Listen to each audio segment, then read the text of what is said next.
논쟁에서 이기는 유일한 법은 그것을 피하는 것이고, 제2장에서 적을 만들지 않는 법은 시어도 루즈벨트가 권해있는 동안에 자신이 75% 확률로 오를 수 있다면 본인의 기대치를 최대한 채운 것이라고 고백한 적이 있다.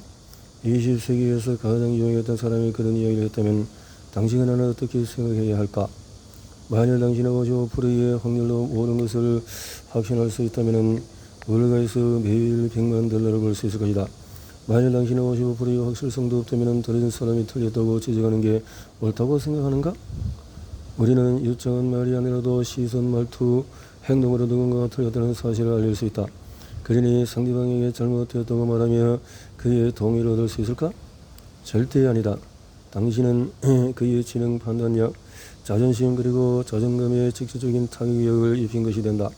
그런 행동은 상대방이 반박하도록 만든다. 하지만 상대방이 마음을 바꾸는 일은 일어나지 않을 것이다.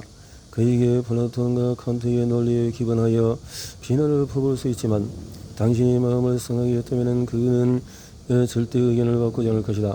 절대 당신에게 이러저러한 것을 증명해 보이겠다라고 선언하지 마라. 그것은 잘못된 방법이다. 그건 곧 이렇게 말하는 것이나 다르기 때문이다. 나는 당신보다도 현명하다. 당신의 생각을 바꾸기 위해서 한 수를 가르쳐주겠다. 그거는 도전장을 내미는 짓이다. 반발을 일으키고 듣는 사람이 당신의 입이 열리기도 전에 싸우고 싶은 마음을 심어준다. 선택하는 상황에서도 다른 사람의 마음을 돌리는 것은 어려운 일이다.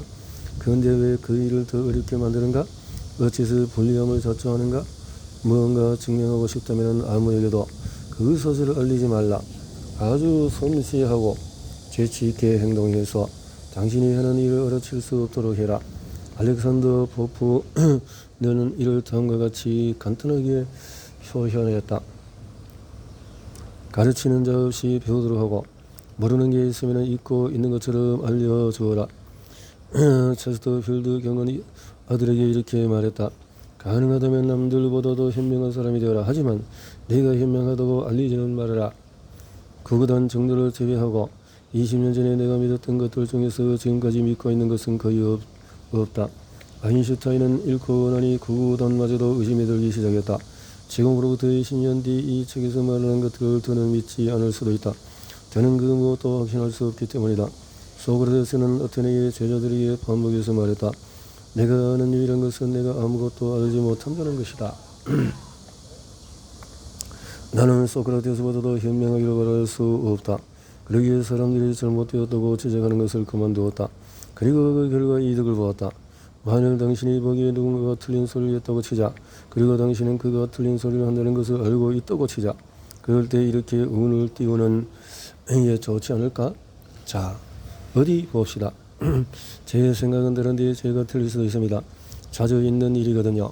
만일 제가 틀렸다면 말해주세요. 그럼 어디 사실을 살펴봅시다. 이건 아주 긍정적인 결과를 불러오는 마법이다. 제가 틀릴 수도 있습니다. 자주 있는 일이거든요. 그럼 어디 사실을 살펴봅시다. 세상 어느 곳에 사는 그 누구도 제가 틀릴 수도 있습니다. 그럼 어디 사실을 살펴봅시다. 라고 말하는 사람에게 이 일을 제기하지 않을 것이다. 과학자들이 바로 그렇다. 한 번은 부부에서 보낸 11년 중에 6년 동안은 오직 고기와 물만 먹고 생기는 탐험가이자 과학자 스테판슨을 인터뷰한 적이 있다. 그는 나에게 진행한 적이 있는 일부 실험간 나는 그에게 그 실험을 통해서 증명하고자 하는 것이 무엇인지 물었다. 그때 그가 나에게 해준 답변을 결코 잃지 못할 것이다. 그는 말했다. 과학자는 그 무엇도 증명하려 하지 않습니다. 오직 사실을 찾으려고 할 뿐이지요. 당신은 그런 과학적인 사고를 지니고 싶지 않은가? 그걸 방해하고 있는 사람은 바로 당신이다. 당신이 틀릴 수 있다는 것을 인정만 한다면 그 어떤 문제도 생기지 않을 것이다. 그것은 모든 논쟁을 멈추게 하고 당신이 상대하는 사람을 공정하게 만들며 넓고 열린 마음을 갖추게 할 것이다. 그리고 그 자신 역시 틀릴 수 있다고 인정하고 쉽게 만들 것이다. 만일 당신이 어떤 사람이 틀렸다는 것을 깨닫고 직설적으로 그 사실을 말한다면 어떤 일이 벌어질까? 예시를 들어보자.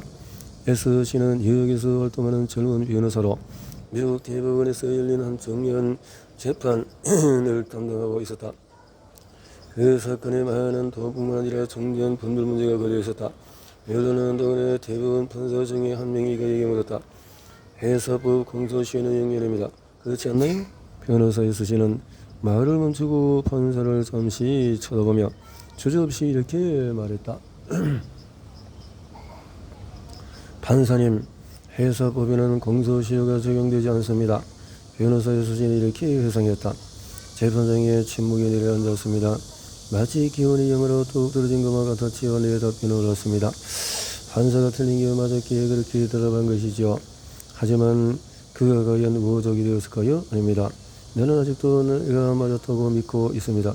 그리고 그 어느 때보다도 제대로 변론을 한 것도 사실입니다. 하지만 나는 그들을 설득하지 못했어요. 몹시 박식하고 유명한 인물에게 잘못을 지적하는 중대한 실수를 범했기 때문입니다.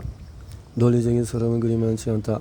우리는 대부분 편견에 차있으며 선입견을 품고 있다. 그리고 선입견, 질투, 의심, 두려움, 부러움과 자존심으로 인해서 황폐해져 있기도 하다. 그리고 자신의 종교, 머리 모양, 정치적 성향 또한 좋아하는 배우를 바꾸려 들지 않는다. 그러니 사람들에게 그것이 잘못되었다고 말하고 싶거든 매일 아침 식사 전 아리의 문단을 일탈해라.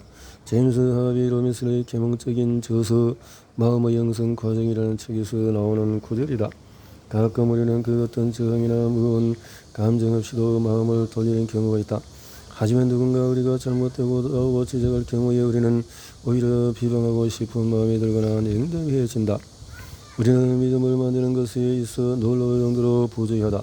그러나 누군가 그 믿음을 깨려고 한다면 우리는 통념에 어긋난 열정으로 가득 찬다. 분명한 것은 사상 자체가 우리에게 소중해서가 아니다. 위협을 받는 것은 우리의 자존심이기 때문이다. 사람이 연관된 일에서 나만큼 중요한 단어는 없으며 이 사실을 제대로 파악하는 것에서 지혜가 시작이 된다. 나의 자녀, 나의 개, 나의 집, 나의 아버지, 나의 조국, 나의 신에게도 같은 힘이 있다. 우리는 가지고 있는 시기가 고장났다거나 자가 흐름나다거나 하는 비방에만 붕괴하는 것이 아니다. 우리는 화성의 운하에 대해서 이해하거나 에픽테토스를 발음하는 방법, 살리신의 의학적인 가치 또는 사르곤 1세가 태어난 시기를 두고도 화를 낸다. 우리는 한번 진실을 고성했던 것을 계속해서 믿고자 하는 습성이 있다. 그리고 누군가 그 진실을 의심하면 그 진실에 더욱 매달리기 위해서 온갖 종류의 변명을 찾아낸다. 우리가 논쟁이라고 부르는 것은 이미 믿고 있는 것을 계속 믿기 위한 주장을 찾는 것에 있다. 한 번은 집에 필요한 커튼을 만들기 위해서 실내 인테리어 업자를 고용한 적이 있다. 청구서를 받았을 때 나는 깜짝 놀랐다. 며칠 뒤에 친구가 방문해서 그 커튼을 보게 되었다. 가격을 들은 그녀는 깜짝 놀라 소리부터 뭐라고요? 끔찍하군요. 바가지를 쓴 게 아닌가 걱정이 되네요. 진실이었을까? 맞다. 그녀는 진실을 말하고 있었다. 하지만 자기네 입에서 나온 판단을 듣는 것을 좋아하는 사람은 많지 않다. 나도 사람에게 변명을 늘어놓았다. 나는 삶을 거는 좋은 품질이나 예술적인 취향을 기대하기 힘들다는 사실을 지적하며 이러쿵저러쿵 떠들어대었다. 다음날 다른 친구가 찾아갔다. 그는 그들보고 간단하게 저한테 흥분해 자신의 집에 더 뜨거운 공기품을 얻고 싶다고 말했다. 내 반응은 완전히 달랐다. 나는 이렇게 말했다. 솔직히 말하자면 감당하기 힘들었어요. 너무 비싼 값을 주었거든요. 주문한 것을 후회하고 있어요. 우리는 잘못을 저지를 때 마음속으로 인정할 수 있다. 그리고 누군가 요령껏 원만하게 우리를 거슬린다면 다른 사람에게도 그 사실을 인정할 수 있다. 솔직하고 관대하게 그 사실을 털어놓을 수 있다. 하지만 누군가 억지로 불쾌한 사실을 목구멍에 쏘지 넣는다면 이야기가 달라진다. 내전 당시 미국에서 가장 유명한 편집장이었던 호러스 그릴리는 링컨의 정책에 맹렬하게 맞섰다. 그는 전쟁 자랑과 모욕을 쏟아부음으로써 링컨의 동의를 얻어낼 수 있을 것이라 믿었다. 그는 면전이라 그 격렬한 싸움을 벌였다. 링컨 대통령이 총에 맞은 그날 밤에도 그는 잔혹함, 격렬함, 빈정됨 그리고 인신공격으로 가득 찬 편지를 쓰고 있었다. 하지만 과연 그의 격렬함이 링컨의 동의를 얻어냈을까? 전혀 아니다. 저런가 역설은 그런 일을 할 수가 없다. 사람들을 다루고 자신과 잘 지내며 성격을 개선하고 싶다면 벤저민 프랭클린의 자서전을 읽어보라. 이제까지 본 전기중에서 가장 흥미로운 이야기로 미국 문학의 고전 중의 하나다. 벤저민 프랭클린은 그가 특히 잘못된 논쟁 습관을 극복하고 미국 역사상 가장 능력 있고 정정하며 외교적인 인물로 거듭나는지 관한 이야기를 들려준다. 벤저민 프랭클린이 젊었을 적에 케이크 교대였던 한 친구가 그를 데려가서 다음과 같은 신랄한 말로 쏘아붙인 적이 있다. 벤저민, 너는 구제불능이야. 너는 의견을 달리하는 모든 사람과 부딪히지. 내가 하는 말들은 너무 공적이어서 공격적이어서 아무도 주의를 기울이지 않아. 내 친구들은 네가 없을 때 더 즐거워해. 너는 아는 게 너무 많다고 생각해서 다른 사람의 말은 듣지도 않아. 사실 애써 불편함과 고생을 감수하면서 내 의견을 바꾸려는 사람은 없을 거야. 너는 지금 알고 있는 것보다 많은 것을 알 수 없을 거야. 가지고 있는 게 얕은 지식인데도 말이야. 벤저민 프랭클린의 가장 멋진 점은 그가 그 쓰러진 비판을 받아들인 방식에서 드러났다. 그는 친구의 비난이 옳은 것이며 자신의 실패와 사회적인 파멸로 향하고 있다는 것을 감지할 만큼 크고 현명한 사람이었다. 그는 180도 바뀌었다. 자신의 무리하고 독선적인 태도를 즉시 바꾸기 시작한 것이었다. 프랭클린은 이렇게 말했다. 나는 규칙을 정했습니다. 자기네 감정을 직접적으로 거스르는 말은 물론 나에 대한 긍정적인 조정을 삼가겠다고 말입니다. 나는 의견이 바뀌지 않을 것처럼 보이도록 하는 확실히 의심이 여지없이 이와 같은 단어나 표현을 쓰는 것을 스스로 금지했습니다. 그리고 그 대신 상승에 오기에 파악한 발언을 생각하기에 또는 지금으로서는 라는 등 표현을 사용했습니다. 상대방이 내가 잘못해왔다고 생각하는 바를 옳다고 주장한데도 나는 그의 부조리함을 지적하거나 그 부조리함을 즉시 증명해냄으로써 느낄 수 있는 기쁨을 찾지 않았습니다. 그리고 대적을 할 때면 어떤 경우 또는 상황에서 그의 의견이 옳을 수 있다는 이야기부터 먼저 꺼내기 시작하여 전 상황에서는 의견의 차이가 있다고 보여지거나 생각된다고 덧붙였습니다. 나는 대화를 바꾸는 데에서 생기는 이점을 금방 발견하게 되었습니다. 대화는 더욱 즐겁게 흘렀습니다. 겸손하게 의견을 제안했더니 사람들은 더 쉽사리 받아들이고 반발심도 적었습니다. 내 잘못이 드러난 경우에도 굴욕을 덜 받았으며 내가 어렸을 경우에 상대방이 쉽게 자신의 실수를 인정하고 나의 의견을 같이 하도록 만들 수 있었습니다. 처음에는 타고난 성향으로 인해서 억지로 이 같은 태도를 갖춰야 했지만 나중에는 너무도 쉬운 습성으로 자리 잡게 되었습니다. 아마 지난 50년 동안에 그 누구도 나로부터 그 어떤 독단적인 표현을 들어본 적이 없었을 것입니다. 타고난 성향으로 인해서 처음에는 꽤 애를 먹었지만 나중에 이러한 태도는 너무도 쉬운 일종의 습관이 되어 지난 50년 동안에 그 누구도 나로부터 독단적인 표현을 들어본 적이 없을 정도였습니다.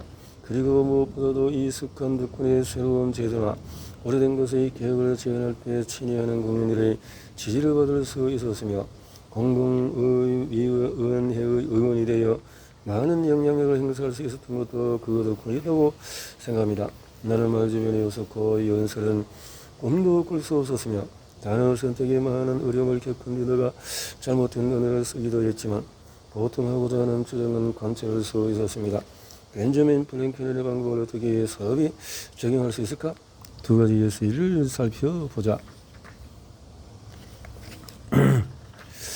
뉴욕주 리버티가 114번지의 FJ 마호니는 롱아일랜드에 거주하는 주요 고객을 주문을 받았다. 제출한 설계도면에 승인을 받았고 장비는 제작이 들어갔다. 그때 유감스러운 일이 발생했다. 고객은 친구들과 주문에 관해서 이야기하던 중에 자신이 중대한 실수를 저지르고 있다는 경고를 듣게 되었다. 친구들은 도면이 잘못되었다고 주장했다. 어떤 부분은 너무 넓고 어떤 부분은 너무 짧다는 것이었다. 그의 친구들은 모든 것이 잘못되었다고 지적하며 그를 화나게 해야했다. 그는 마호니에게 전화를 해서 이미 제작되고 있는 장비를 인수하지 않겠다고 했다. 마호니는 이렇게 말했다. 아주 신중하게 검토한 결과 우리가 옳았다는 것을 확인할 수 있었습니다. 그리고 그와 그의 친구들이 잘못한 소리를 하고 있다는 것을 알았죠. 그러나 나는 사실대로 말하는 게 위험하다는 것을 감지했습니다. 나는 그를 만나기 위해서 롱아일랜드로 갔습니다. 그의 사무실에 들어가자 그는 벌쩍 뛰며 나에게 와서 빠르게 말을 쏟아냈습니다. 너무 흥분한 나머지 그는 말을 하는 동안에 주먹을 휘둘렀습니다. 그는 나와 내 장비를 비난하더니 결국 이렇게 말했습니다. 자, 이제 어떻게 할 거야? 나는 침착한 말투로 그가 하고 싶은 대로 해주겠다고 말했습니다. 나는 이렇게 말했습니다. 값을 지불하는 것은 고객님이 당연히 원하는 대로 하실 수 있습니다. 그러나 누군가는 책임을 져야 합니다. 고객님께서 옳다고 생각하신다면 설계도면을 전달해 주세요. 이제까지 2,000달러가 들었지만 감사하도록 하겠습니다. 고객을 만족시키기 위해서 2,000달러의 손해를 감수하겠다는 말씀입니다. 하지만 고객님께서 주장하신 대로 장비를 만들 경우에 그에 대한 책임을 지셔야 합니다. 그러나 저희가 계획한 대로 일을 진행하게 되신다면 저희가 책임을 지도록 하겠습니다. 저희도 도면이 틀리지 않았다고 생각하니까요. 저희는 도면이. 그러자 그는 화를 가지더니 이렇게 말했습니다. 좋아요. 그대로 하십시오. 하지만 일이 잘못된다면 거부하셔야 할 거요. 결국 우리의 주장이 맞았고 그는 저희 업체에 비슷한 주문을 2개나 더 의뢰하기로 약속했습니다.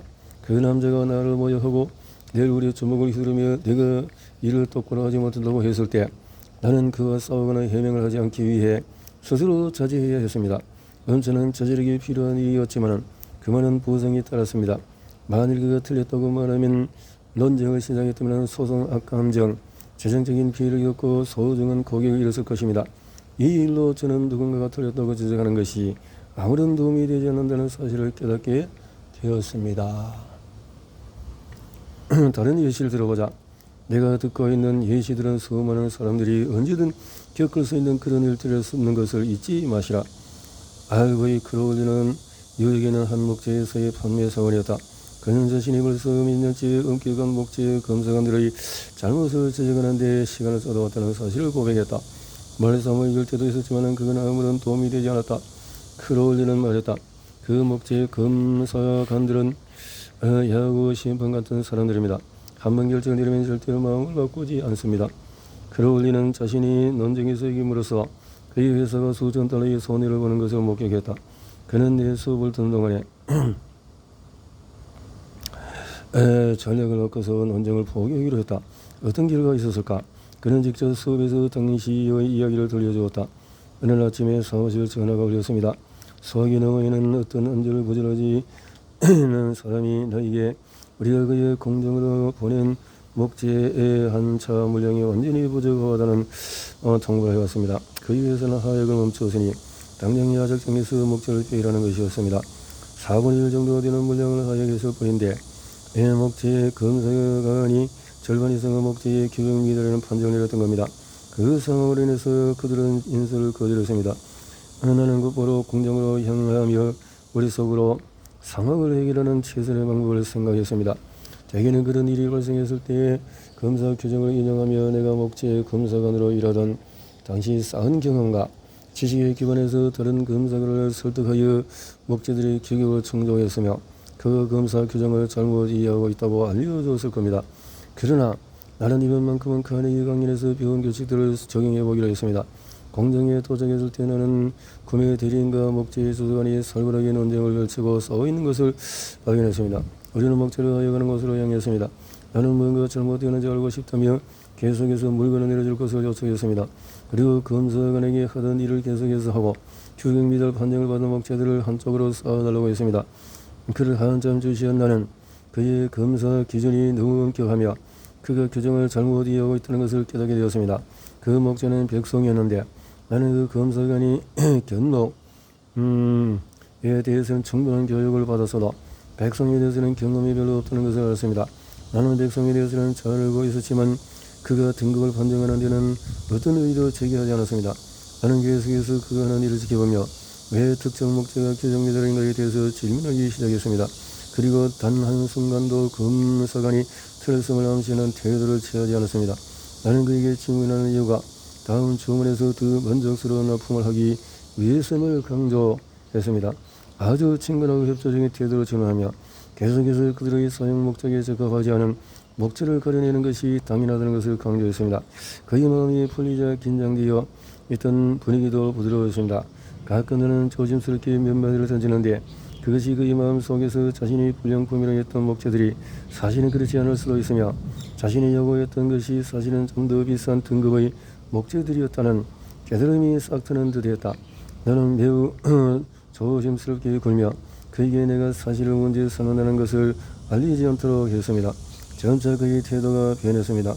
결국 그는 자신이 백성에 관해서는 경험이 부족하다는 사실을 인정했고 목적어 내릴 때마다 질문하기 시작했습니다. 나는 왜 특정 목적어가 명시된 등급에 속하는지 설명하며 그들의 목적에 부합하지 않다면 그것을 수용하지 말라고 계속해서 강조했습니다. 그런데 그 목적을 불량품으로 분류할 때마다 마음이 불필요했던 이유를 깨달았습니다. 필요한 등급의 목적을 특정해서 지목하지 않았다는 실수를 범했기 때문이었습니다. 최종적으로 그는 내가 떠날 뒤에 화물 한 차 분량의 목적을 다시 설명한 뒤에 모두 통과시켰고 나는 청구한 대금을 받을 수 있었습니다. 약간의 요령과 다른 사람이 틀리다고 말하는 것을 참은 덕분에 내게서는 상당한 비용을 절감할 수 있었습니다. 그리고 그렇게 얻게 된 호의는 돈으로 살 수 없는 가치가 있었습니다. 이 장에서 나는 어떤 새로운 사실도 밝힌 바가 없다. 2000년 전 예수는 이렇게 말했다. 너와 다투는 사람과 서둘러 사과하라. 예수가 태어나기 2200년 전 이집트의 그토이 왕은 자신의 아들에게 영리한 조언을 해주었다. 그의 조언은 오늘날에도 아주 필요한 말이었다. 왕은 이렇게 조언했다. 다른 사람의 감정을 헤아리라. 그러면 목적을 이룰 수가 있다. 따라서 사람들을 설득하고자 한다면 다음의 규칙을 따르라. 다른 사람의 의견을 존중해라. 절대 당신이 틀렸다고 하지 마라. 그렇게